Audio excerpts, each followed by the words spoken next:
So friends, did you see that Donald Trump just tried to lowball the New York courts? He's supposed to put up $450 million in either cash or in a bond to appeal the loss in his New York fraud trial, but he told the courts, no, I'll put up a bond in the amount of $100 million. I mean, does Donald Trump think the New York courts have a fraud forgiveness program? Hey all, Glenn Kirshner here. So friends, at long last, Donald Trump has been forced to admit in a court filing that he's not nearly as rich as he has always said he is. Now let's dig into a really juicy story. At long last, Donald Trump has had to admit in a court filing he is not all that rich, and he's certainly not all that liquid. Why? Well, because it's put up or shut up time for Donald Trump. He lost a massive civil fraud judgment in the case in New York presided over by Judge Engoron. He was ordered to pay upwards of $455 million. And if he wants to appeal that ruling, he needs to either deposit money into the court, into an escrow account, to make sure there's a pot of money for that judgment to be collected at the end of the day after the appeal runs its course. He has to either put up about $550 million in cash into that court escrow account, about 120% of the judgment to cover the interest that will accrue during the period of the appeal, or he has to get a bond. Somebody has to swoop in and guarantee that he'll make good on that money judgment if he loses his appeal. And the problem is, he doesn't have that kind of cash, even though he always brags that he does. He can't even get anybody to give him a bond in the full amount of the $550 million. So what did Donald Trump just do? Recognizing the law and the procedures in New York require that he either put up the full amount plus interest in cash into the court's escrow account, or that he get a bond for the full amount. No, he said, here's what I'm going to do, New York courts. I'm going to put up a bond in the amount of just $100 million, and I expect you to do me a solid. You know, again, I don't know if he thinks the New York court system has a fraud forgiveness program and they're going to accept that. They wouldn't accept it from any other litigant.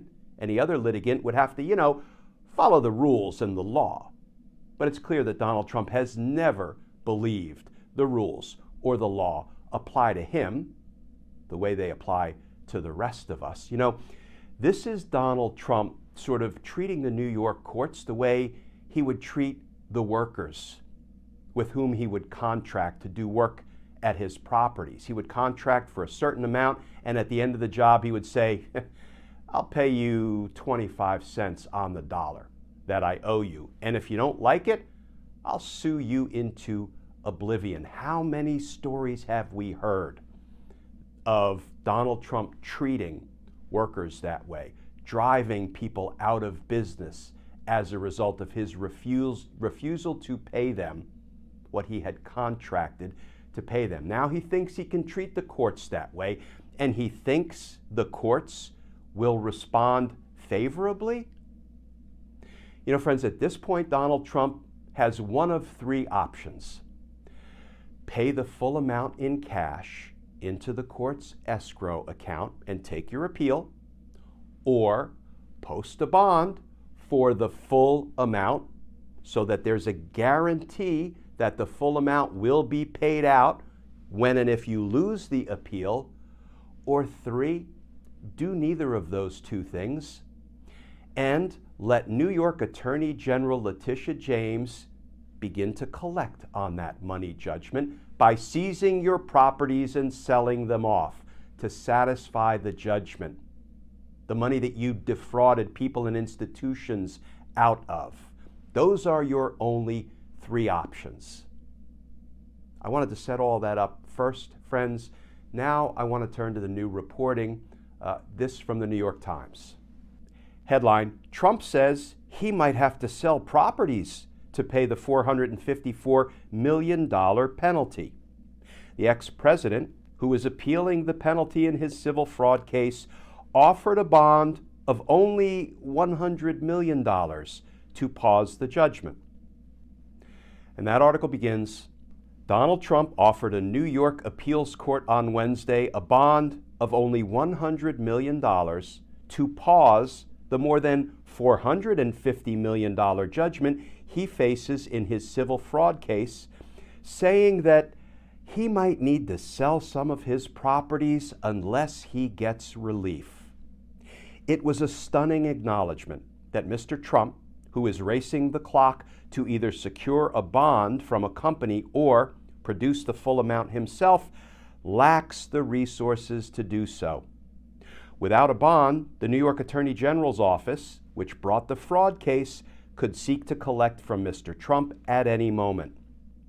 Mr. Trump's lawyers also asked the court to delay a wide range of other punishments the judge in the fraud case levied in his decision earlier this month. They include a prohibition on obtaining a loan from a New York bank for 3 years and a ban on running a company in the state during that same period. Now, friends, Donald Trump just filed an emergency appeal with one appellate court judge in New York. Here's the reporting on that. One appellate court judge was hearing the request from Mr. Trump on Wednesday afternoon and was expected to issue a decision shortly after. If the judge were to grant the pause, it would only be temporary. Mr. Trump would still have to persuade a larger panel of appellate judges to keep the judgment on hold. You know, friends, just imagine for a minute that after you lost a trial and a judge ordered you to pay, let's say, $1 million for the money you defrauded others out of. But you told the judge, you told the courts, no, I'm not going to put up $1 million to secure my right to file an appeal. I'll put up $250,000, but I don't want to sell off any of my properties, right? Any of my valuable assets to put up the whole $1 million. No, instead, I want you, judges, I want you, court system, to reduce the amount I have to put up to $250,000. That's what I'm willing to do. Well, guess what? The court system doesn't work that way, Donald.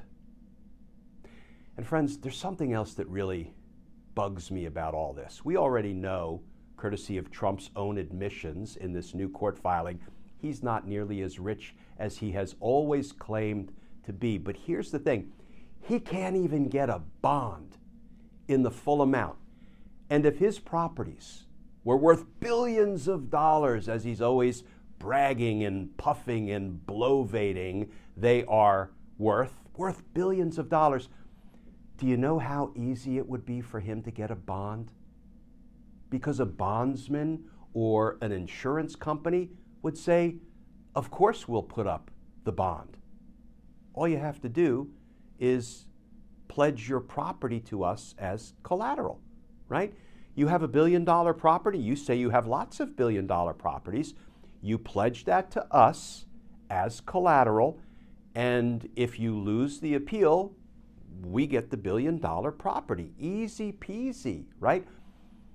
Donald Trump doesn't have that kind of equity.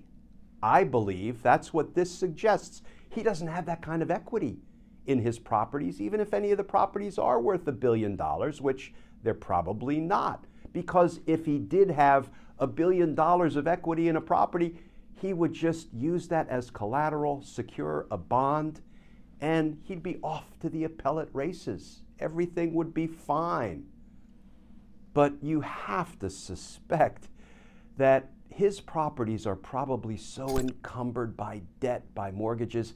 Heck, he may be in the red, not in the black. He may owe more money than he actually has. That's likely why he can't get a bond for the full amount. So all he could put up was a bond for $100 million. And remember, folks, he couldn't even put up $100 million in cash. He had to put up a bond. Friends, you know how water circles a drain? And you know how when the water level goes down, the water starts to circle faster and faster? Man, Donald Trump is circling the drain financially. And I have a feeling it's more than just his financial circumstances that are going to get swept down that drain. You know, I think this is going to begin to infect everything. His criminal cases, his other pending civil cases. I mean, he's lost case after case after case. And he's about to be criminally prosecuted in case after case after case. This is going to infect everything. You know, and maybe his own supporters, maybe his own base will wise up and will realize that when Donald Trump files a court pleading exposing the fact that he doesn't have the money he has always claimed to have, exposing him as a fraud of a businessman, right? Maybe they'll wise up. Maybe they'll stop standing behind him and supporting him and sending him their hard-earned money, $5, $10. Stop buying his bobbleheads and his perfume and his sneakers and his tchotchkes. Just stop. Just stop. You know, place your bet on a winning politician, not on somebody who is circling the drain and who is about to be swept out to sea.